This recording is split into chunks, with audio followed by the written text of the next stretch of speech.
কত দিন হয়ে গেল যেই মানুষটাকে আমি সব থেকে বেশি ভালোবাসি তার সাথে আর কথা হয় না। আমার কেমন যেন একা একা মনে হইতেছে আমি কি যেন হারিয়ে ফেলেছি। আমি আজও তার একটা কল, একটা মেসেজের অপেক্ষা করতেছি। কিন্তু দিন চলে যাচ্ছে, মাস চলে যাচ্ছে, এমনকি বছরও চলে যাচ্ছে, তার সাথে আমার কথা হয় না।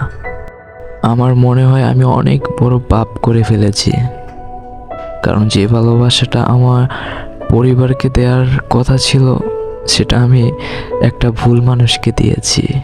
আমার সবটুকু বিশ্বাস যে দিয়েছে